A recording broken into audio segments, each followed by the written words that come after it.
Hello, welcome to the episode 5 of Simple Ken. It's awesome that we are still here and coronavirus hasn't got me yet.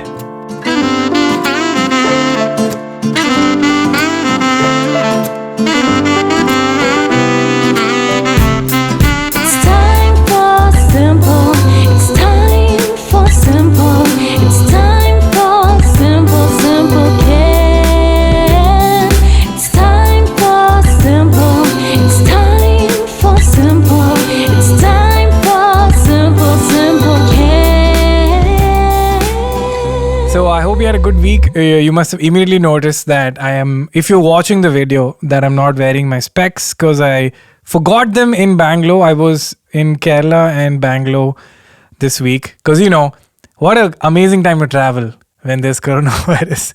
So I went to Kochi and Tamil Nadu, and then I came back to Bangalore, and then I came to Bombay just to make sure I maximize the amount of viruses I can get. I had a very good trip, man. It was nice hanging out with Dad for so long because when you hang out with your father, you realize all the habits that you don't like are actually just your parents, and all the habits you like about yourself is from your parents, but they have it 10x more than you. So I used to get annoyed when people are not prepared enough or don't plan their day. My dad does that 10 times than me. So I am the problem in the situation then. It's just, but it was nice to chill with my dad. He's very easy to travel with. We had to have dinner somewhere, and we found this small ass restaurant. We could never do that if my mom was traveling with me. My mom has a high, bar for how good a restaurant has to be or clean has to be. So we went to this small ass shady restaurant. We had the best ghee roast dosa I've had. And man, the sambar was thick, like a thick chutney it was. It was great. Had a great weekend. Also, thank you so much for listening. So far, the comments have been great. You guys are appreciating the long recording of me talking so much that there were less questions this time. All of you just told me how great this is, and that's very sweet. But you forgot to ask me questions. So I don't have too many to choose from this time. But I got some very interesting ones. It was fun to have Biswa on the episode because he was upset and now we are friends again. All my life is mostly just making sure my friends are happy. Coronavirus. How can we not talk about it? So the levels of panic are varied. What do you do, man? What do you do? The world's taking it very seriously. Are we taking it seriously? I don't know. But I hope it doesn't affect us too much, and if it does, I hope we get through it. Man, what the hell is going on? I started this and I've wondered, will I have enough to talk about every week? Literally every week some shit goes down and I'm like, this is way easier than I thought it would be. The last week was Delhi riots. This week is coronavirus. I know it was there but the panic has really started now. So I'm like, wait, is this happening because I started this? Or it's always things were happening, and because I have to talk about something in a show, I have become aware of how. Yeah, I think before that there was Australia fires. Long ago there was Kerala floods. Then there was floods in Orissa. Yes Bank also shut down, dude. So what's going on? Well, at least the only thing that's constant is Asher is still listening. I'm legit was worried. Do you always do every recording session here? Not every, but most. So there's a chance that I will make a booking and then you won't be here, right? If you don't ask for me. No, let me make it very clear. I need you in every session. I'm here for you, bro. Thanks, man. See, at least something's constant in my life. There's some anchor. I know you guys are jealous that you don't have an Asher in your life, but, not everyone is as lucky. Let me start with a question that I used to talk about it a lot, and I just stopped talking because everyone started talking about it. So I guess it was an overkill. So Shreyank Patel asks, what are your thoughts on strength weight training? How important do you think it's in one's life? And how has it influenced to improve your life? Working out is a big part of my life. I try to work out almost every day or every other day or even once a week. It's the single most there are, I think, 4 things that have affected my life a lot, which is computers, meditation, working out, and sleep. No, and therapy, sorry. uh, these 4 I will do till the day I die. Meditation, I don't talk about a lot because you do it and it's a very tough thing to consistently do. It's very simple. You can find out more about meditation. If you want to talk about it, just let me know in the comments, okay? Don't forget to comment your questions with the hashtag SimpleKen. Weight training, I started working out because there was this girl in college I liked. And I was trying to impress her. I mean, that is not the only reason. I think growing up, I used to read comic books and I was like, man, I want to look like this big guy with muscles and shit. And I think when I was in college, I was like, you know what, let me just try the gym thing. And my dad's into fitness. Like till today, he wakes up at 5 a.m. every day, goes to play badminton, goes for a walk. He was in the NDA, National Defense Academy. So he's from the Navy, by the way. Being healthy and fit is a big thing in my family. He never told us to. He lived by example. So I finally decided I'm going to gain weight and, gain some muscle. And this was in college. And I think the girl I liked, I told her this and she laughed at me.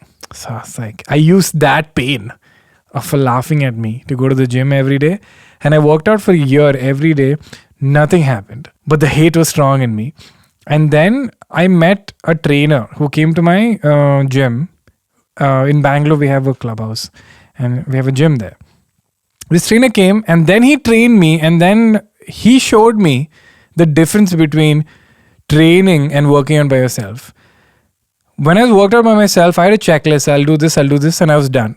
When he trained me, he pushed me to a point of extreme discomfort, putting it lightly. You know, when a trainer trains you, he pushes you to such a point that you can't reach it by yourself, where you are convinced your body can't do more and you're in extreme pain and you're really uncomfortable. And then he makes you do another set of exercises. You're like, I didn't even realize A, that I was capable of it, and B, that I could, that it's necessary to reach that point. And only someone externally can push you to that point. And after that, for 6 months, I trained like how he taught me to train. And I started seeing results. Then I joined Gold's Gym. And that year was great. I have a friend called Nikhil, and we both worked out so much that we saw massive gains. And what weight training taught me was it's all in your head. It's such a beautiful thing, where you're convinced that you can't do more and you can't push more. And you do it anyway, till the point of blacking out.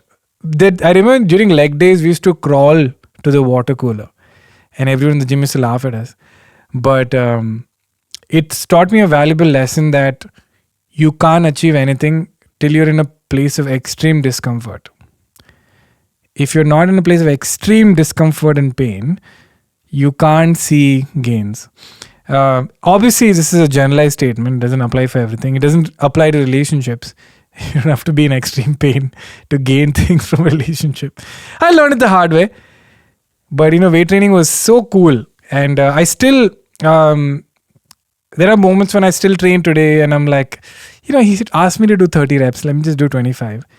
And I'm like, I remind myself, like, don't cut short. Just do 30, even though it causes immense discomfort. And I apply that. Then I think about, wait, am I doing that with my career? Am I just stopping at 25? It really helps. This daily reminders. A lot of things you already know. You just have to remind yourself every day. Everybody knows they should work out and eat right and sleep more and be more grateful and, take care of yourself. But you kind of need constant reminders because the brain is a piece of shit that loves to forget basic things.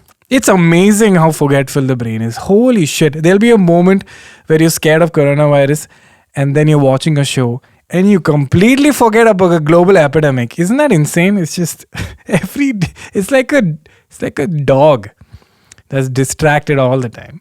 And you have to be like, hey, here's a ball of self-improvement, don't forget. So strength weight training is like this great metaphor training I have. I also have this analogy that I push myself in the gym so much in the morning that the rest of the day is a piece of cake, we used to bench press and do deadlifts and squats of such heavy weight. I won't tell you what it is because every guy thinks he deadlifts, so bench press is more.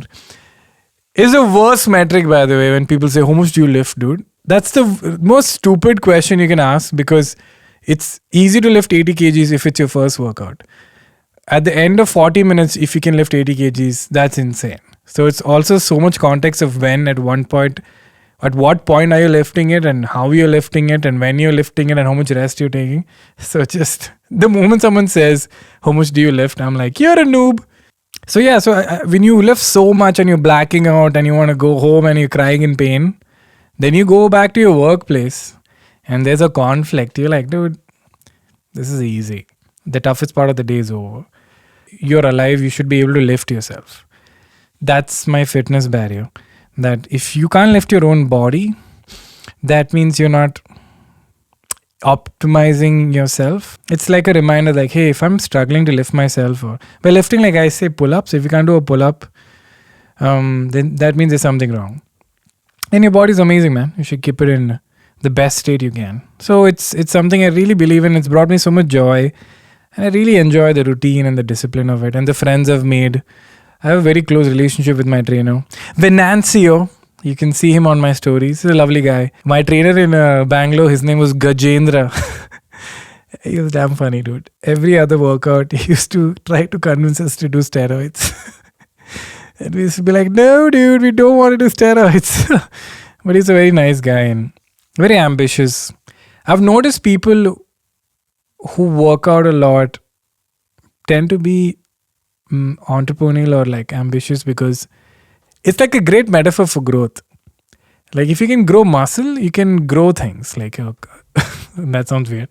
You can grow a company, you can grow an idea because they're kind of the same principles. Growing muscle and growing an idea it takes the same amount of discipline and effort. And when I say we go to the gym, I mean also like all forms of exercise, like playing or sport and all of that, running. I think it's a nice, I think it calms the brain down. There's so much chaos and uncertainty in your life that just that routine and also endorphins are released, so it's great. Julie James had a remarkable observation. It says, I think you're different depending on who your guest is. It's like you change according to your company. That's like saying you seem to eat food when it's in front of you. Yes, Julie, that's how people are. People actually change according to their company. And you do it yourself. You are different in every room. So this is a version of me that's in front of camera. I think me and Biswa discuss this. This is not me at all. And that doesn't mean that you don't know me. You know an aspect of me. Me doing stand-up is also an aspect. How you are with your parents and how you talk to your boyfriend. I'm assuming you're a girl. Or a boy. Or whoever you are, Julie James. You are so different, right? So, I love... That's my favorite thing about reading comments. I'm like, are people really this simple? Like, obviously you're different according to how you are, like the situation or company you are in.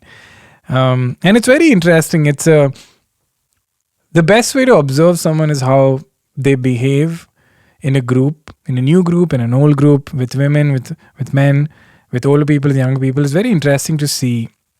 The thing that frustrated me the most, I know a lot of my guy friends who are incredibly sweet one-on-one, but in a group become dicks.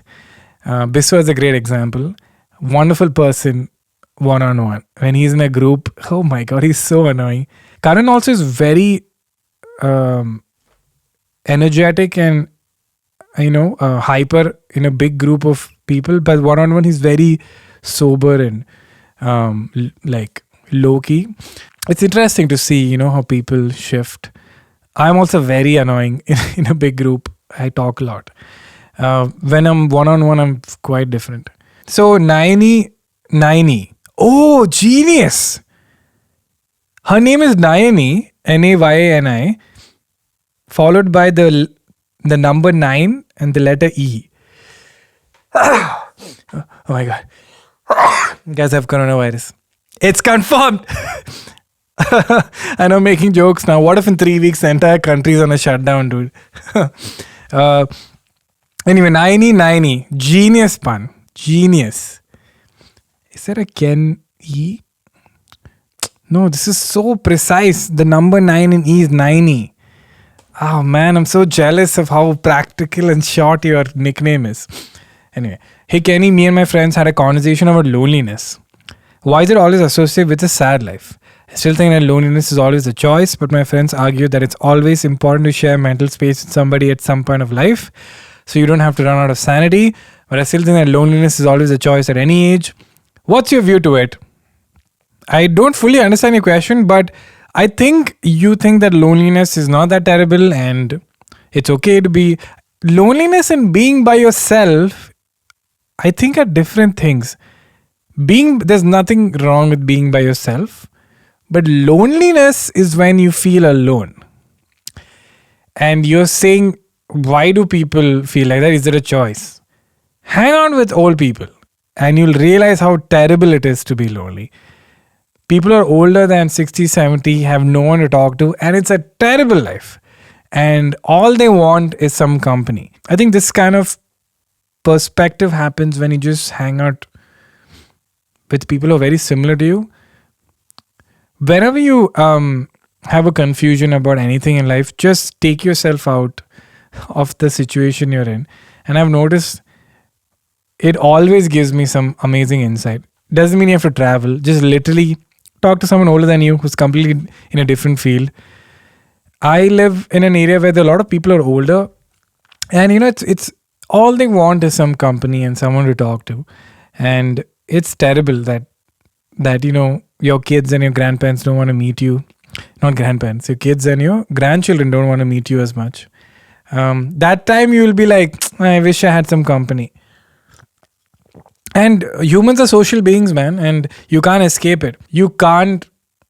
Even introverts have a best friend, and they're so excited to meet their best friend. It's okay. There's no shame. I think the shame is now opposite. People think it's cool to be like, I don't need a lot of friends and I can be myself. It's okay that you need friends and you want to meet people. That's never going to go away. We evolve like that. And if you don't believe in evolution, you need help.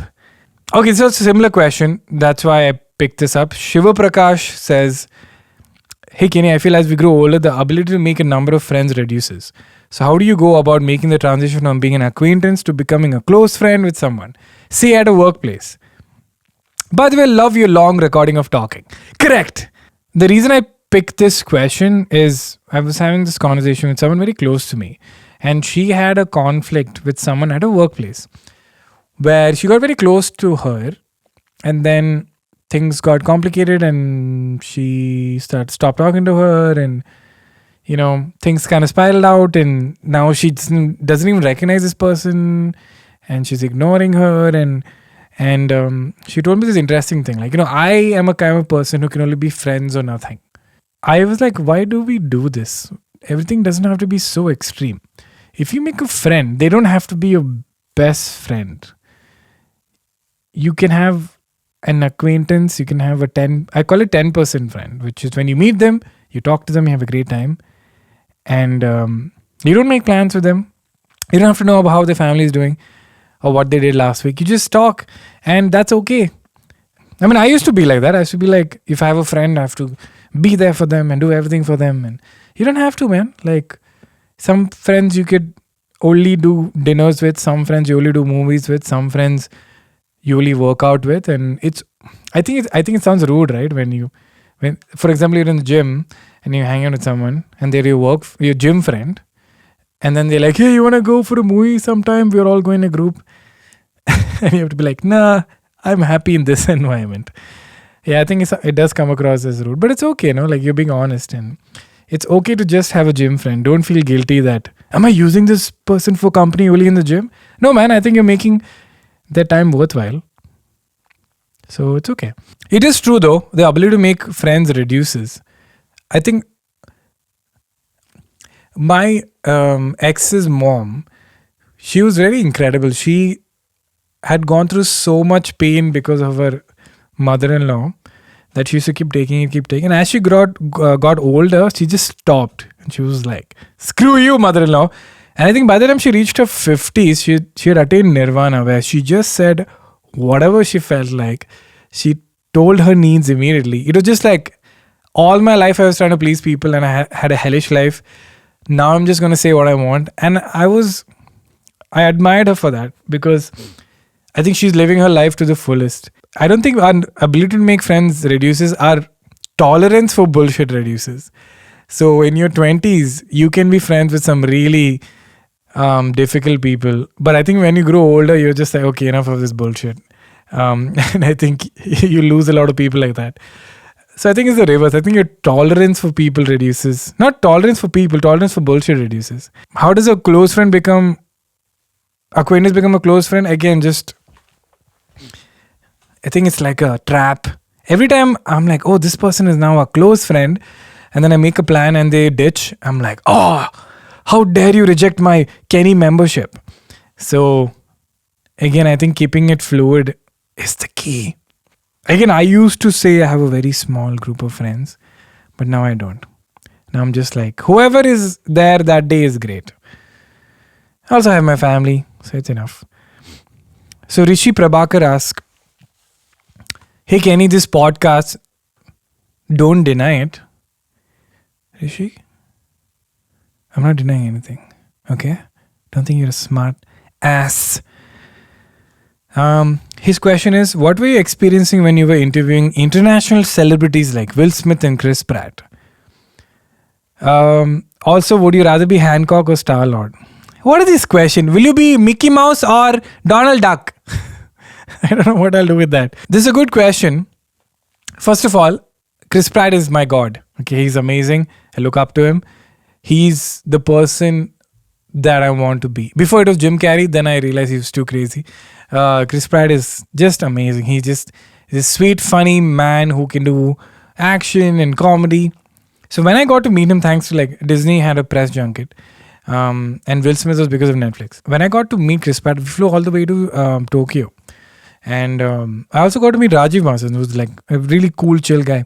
He's so fun. Anyway, so when I got to meet Chris Pratt, I think the goal is to treat them like a person.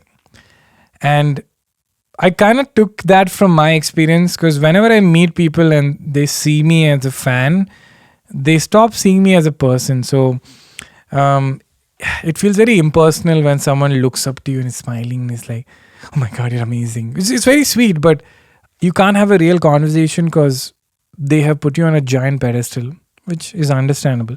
So with Chris Pratt, I was like, do not make him feel less of a human. Talk to him and let him see a perspective that he wouldn't see in his press junket. And I was observing him through the entire conference.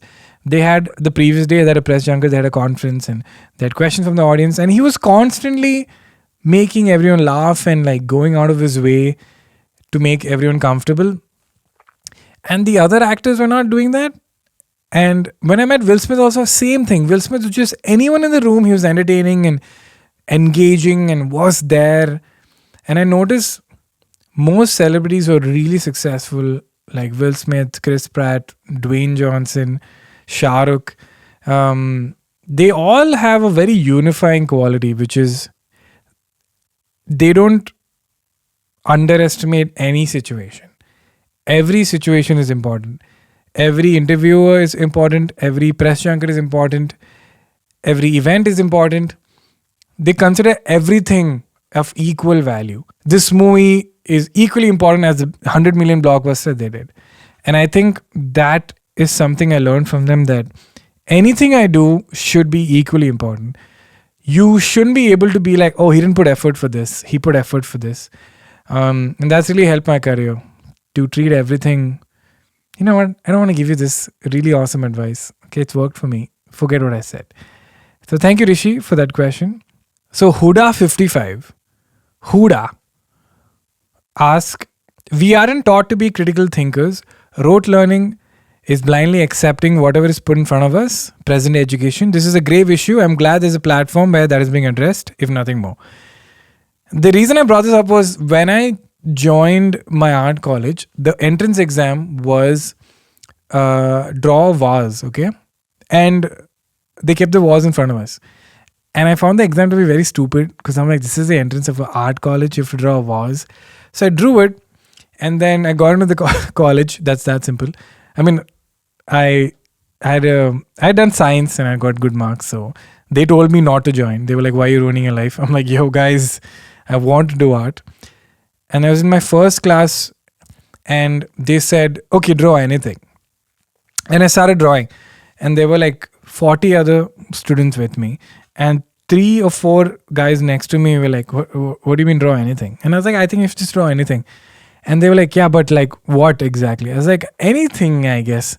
And then the teacher came and they asked the teacher, what are we supposed to draw? And the teacher was like, anything. And that's when I realized that all of us are so conditioned because of our educational system that we're always told what to do. There's not a single class in school where you can do whatever you want. There's always some rough guideline. Write 300 words about your trip. Write about Newton's laws of motion. They don't say, talk about how you notice Newton's law of motion in daily life. It's like, no. Talk about what the theory is and the formula, and that's it. Shut the fuck up.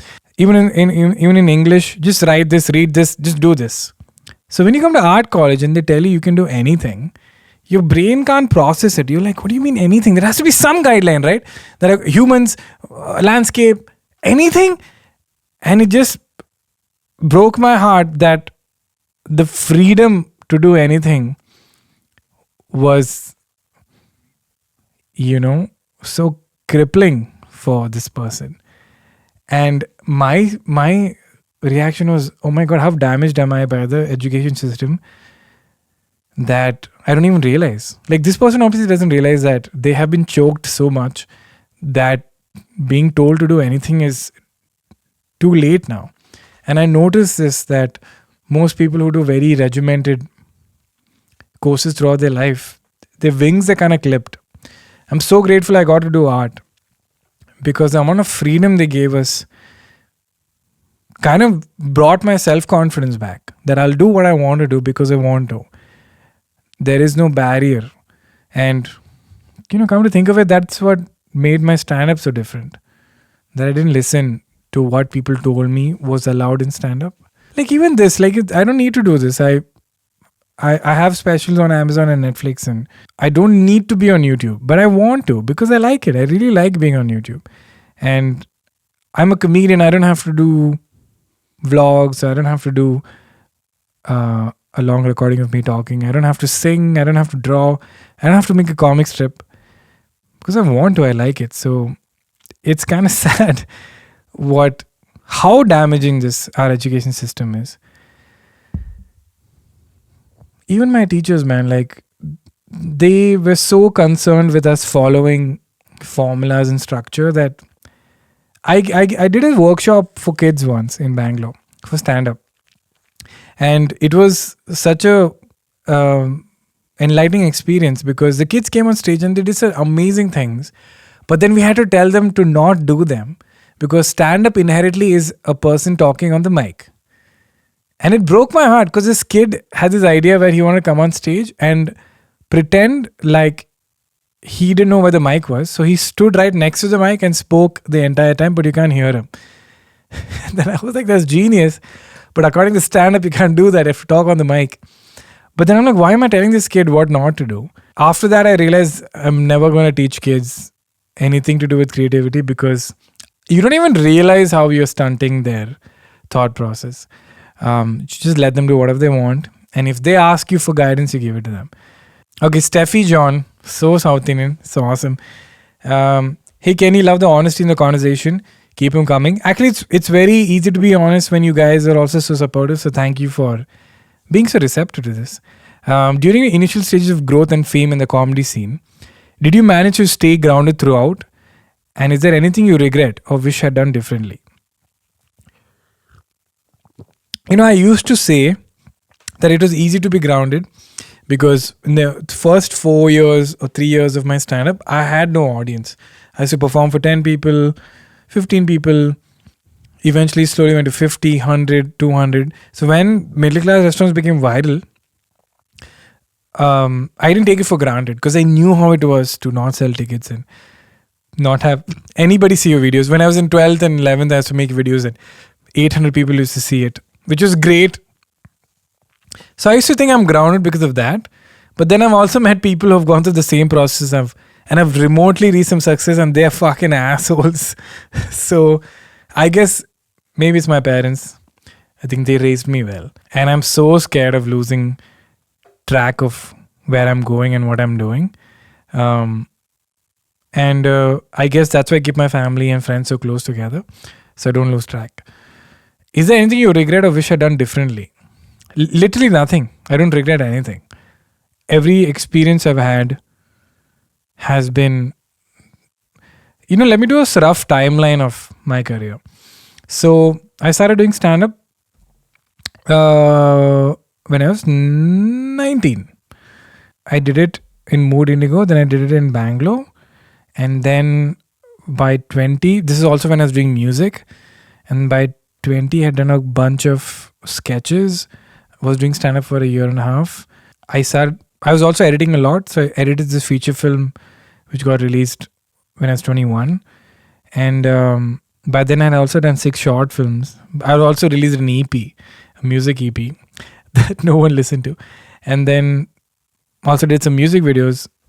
By the way, I'd learned editing by myself on the internet and also graphic design because I was in art college.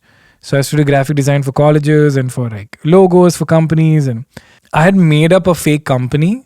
So when I used to meet clients, they wanted like videos for their companies. I used to pretend like I had editors and charge them a fee for like 3 people because I could do 3 people's work.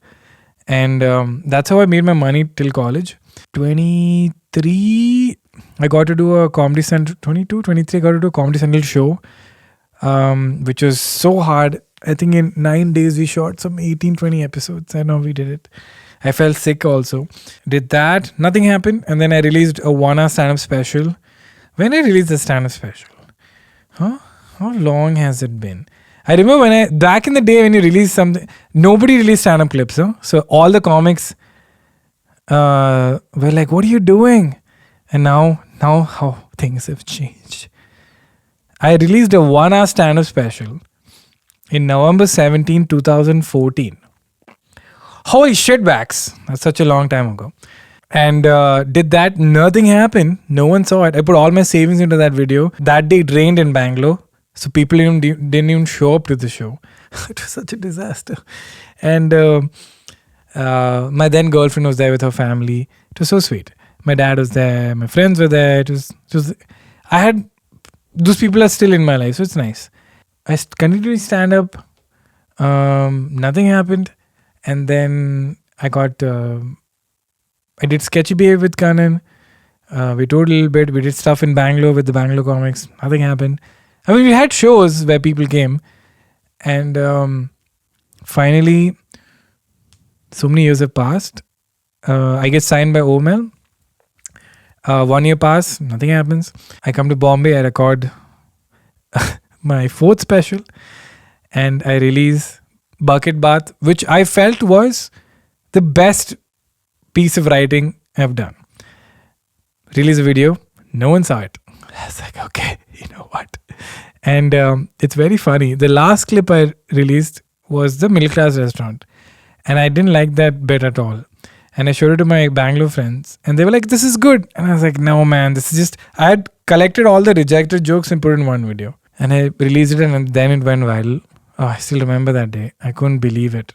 Fine. I think most of the things that have happened in my life is when I've really wanted it, it never happened. And when I was like, you know what? I'm okay. I'm happy. It's cool. That's when it happened. And I think that's very beautiful because then it can't sway you. It can't make you arrogant because you didn't want it in the first place now. So after that, I released 2 more specials again on YouTube for free. My 5th special was the Amazon special. The Netflix one is the 6th one. And the 7th one is going to be the one I'm writing now. It's quite an experience.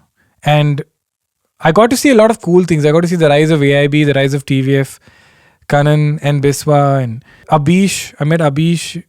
Big reason for what's happened in my life. I got to see all of these things and I got to see how fame affects you, how much stress it involves. I used to think you used to work very hard in Bangalore. Then I went to Bombay and I saw the AIB office. There were like 20 people there just like writing, and there was a different room for editing. And I was just like, oh my God, I have to work so much more. I've noticed the people who are the most successful work the hardest. And the people who aren't work the least. I have this analogy in the gym that the person who's the least fit does the most laziest things in the gym, and the person who's extremely fit is pushing themselves so hard. And it's so ironic because it should be flipped, right? That the person who's already fit should do very less and the person who isn't should do more. But the irony is the reason the person is fit because he does so much, and the reason the person not fit is because they don't do. Please don't confuse fit with being fat or thin. Fit is very different. It's making yourself strong, so you're mentally and physically feeling great. Okay? Just have to be careful, Okay, so this I wanted to address. Aditi Shetty says, I didn't know comedians were so intelligent, intellectual and philosophical. This is amazing. Next time, bring a female guest. I will. I'm trying to get a friend of mine. She'll be on. This is such a backhanded compliment. What do you mean I didn't know comedians were so intelligent, intellectual and philosophical? What? You think we just say jokes out of our ass or what? Why would you say that to anyone else? Would you go to a doctor and be like, I know doctors are so intelligent, intellectual and philosophical? We do jokes about human behavior. We have to reflect and observe. What did you expect? I don't know if people say this to make themselves feel better. That, comedians are just like saying jokes. I am doing real job. I don't know where this comes from. Human behavior is the most complex thing ever. And it affects everything we do in our lives. There's no field on the planet that doesn't have human behavior involved. So yeah, it just boggles my mind that you think comedians... there's no comedian who's good, who's not intelligent. It's impossible. Being aware of your behavior and other people's behavior and how it affects the world needs a very high level of intelligence. Even if the jokes are like Santa Banta jokes, that requires them to know what makes human beings laugh. And laughing is such a personal emotion. When you're by yourself, you rarely laugh. You laugh in a social situation, and it usually comes from comfort.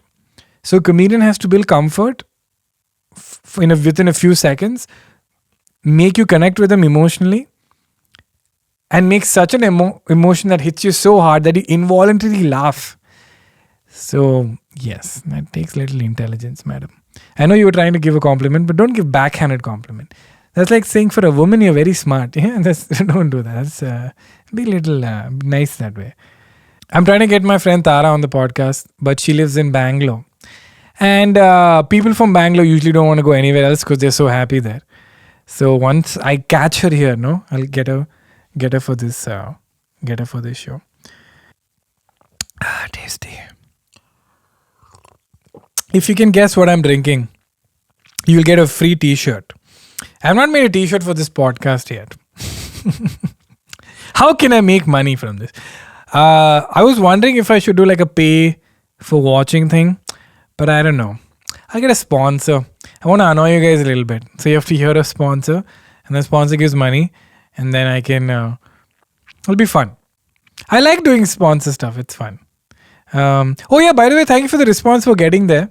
Only 2 episodes are out. I did one with Alicia and one with Ritwiz. It was very... I got to do the show. By the way, that was my initial idea for Chai Time. Chai Time was actually me meeting people... Sorry for the burps. Oh man, I'm getting old. So much gas is in my body. Oh my God, there's more. So Chai Time was supposed to be, I meet really interesting people in my life who have professions that are not common. And if I had known that in school, I would have been so much at ease and not stressed that, I don't fit into doctor, engineer, business, whatever. And I was going to go to travel to where they are, their place of work. So for photographer, I'll go to where he takes photographs. Illustrator, I go to where she draws. DJ, I guess, Goa, and we sit there, have chai together, and talk. That is what chai time is, but it's very expensive to do that. So I made Chai Time, this show where I sit down and talk to an audience, which is a side of me that you can only see when you come to a live show. So yeah, it was finally Royal Enfield came on board, and I got to do the show. And I hope you know that Royal Enfield is sponsoring the show. A lot of people think those are my bikes. They're like, how come you have third Interceptor, dude, with different number plate? It's because it's not mine. So yeah, thank you for that response. It's been, man, I've been having a lot of fun this year with content. It's been a very good experience. I know I freaked you out with the coronavirus thing in the beginning. I know you're still thinking about it. I don't mean to freak anyone out. I just, I'm also curious. I think because of the internet, you see how nobody has any idea what they're doing. And it's calming and scary. Governments are just like running helter-skelter. Man, that Iran minister or something, he was the health minister of Iran. And he was giving a press conference about how he's sweating and coughing, and he's like, there's no danger to coronavirus. And then 2 hours later, he takes a selfie video saying, I actually have coronavirus. He did a press, he was in a news channel coughing away and talking about how the country doesn't need to panic. And I'm just like, I have never messed up to that level in my career. And I thought I have a lot of growing up to do. This is the health minister of a country. It's scary and calming that nobody has any idea what they're doing. Guys, for this episode, please ask me a question, okay? Hashtag simple Ken. And it doesn't have to, I've ignored a lot of relationship questions. Most questions are, how do I talk to a girl? Don't. Leave them alone, okay? If you can't talk to a girl, I think it's a good idea that you don't. Just focus on yourself, stand on your feet, and automatically people will gravitate towards you. And it won't be your prime focus. I know you're young and you can only think about girls. I've been there. But just don't talk to them, okay? If that is the question, how do I talk to a girl? I really like her. She's not talking to me. Don't talk to her. Just don't. Oh yeah, this is what I also wanted to bring up. Stop going after important information that has to be entertaining. I also do that. Instead of reading about what's happening in the world, I just watch an episode of John Oliver or Patriot, and I'm like, oh, now I know about the world. And I'm like, man, I need entertainment and finding about the world also. If you need to find out about mental health, just go read those boring articles and do some research and talk to people who are in that field. That also you want a comedian to tell you or an influencer to tell you, because that could get you in trouble. I think it does more harm. Recently, I was listening to some podcast of some influencer, and someone said I have depression, and that influencer said, go meditate. No, it's a very serious thing. Okay, depression leads to suicide sometimes. So don't just throw out advice like that. Meditate, eat vegetables, exercise. Yeah, that's not enough. It's more complicated than that. Some guy asked me a question saying, I have noticed that people who come to cities get depressed a lot. So should we make an algorithm that shows that Mumbai has this rate of depression, Bangalore has this rate of depression, so hence avoid these cities? It's not that simple. Even medication given to people who have anxiety and depression, the pharmaceutical world is guessing that maybe this will help. They shut down sectors of your brain that hopefully will make you less depressed. It actually numbs you out. So nobody knows what they're doing. They're trying to figure it out. It's a very complex thing. Being like, oh, I'll just take meds, I'll be all right. Oh, I don't want to take meds. It's not as simple as that. I think we need to stop gravitating towards very important information being given in a very entertaining way, because a lot of the times the narrative changes to make it entertaining. So if I have to make a joke about this minister who has coronavirus, I'm just going to talk about ministers being dumb. Maybe there's a minister in Iran who's actually very smart, but it doesn't fit my comedic narrative of making it sound like people don't know what they're doing. Right? So there's a restriction there to information, that we can't give information if it's not funny for this joke. So you leave out that important information. While when you read boring articles and do the research, they're not trying to be funny or entertaining. They're just telling you how it is. And they can be contradicting to themselves also. I think the scariest thing is when you read an article about a medical thing and in the end they say, scientists have no idea how to cure it. There is no known treatment for it. No cure, lifelong. I'm like, holy shit. And I think that's why people like listening to influencers, because influencers make you think that, oh, if you do this, it'll get fixed. No medical professional will ever tell you that, because that's not the truth. On that shitty note, I'm going to end this podcast. Long recording of me talking. It was fun. Because of the pandemic scare and not going anywhere, I've ordered a lot of PlayStation games and I got a new controller also. So I'm just going to edit this episode and play video games. If you want to know what I bought Need for Speed Heat. I bought Assassin's Creed. I bought... what else did I buy? I bought Tekken 7. Days Gone. I bought all of these games and I'm ready for apocalypse. And I'm going to edit this podcast. I was thinking, Ashar, if things get really bad, I'll record at home and I'll mail it to you. And then you guys can mix it and send it back to me. And nobody has to leave home. So this can continue. Send you a talkback speaker to your house. Yeah. You can just call me on the phone and be like, hey, Kenny, I think you're clipping.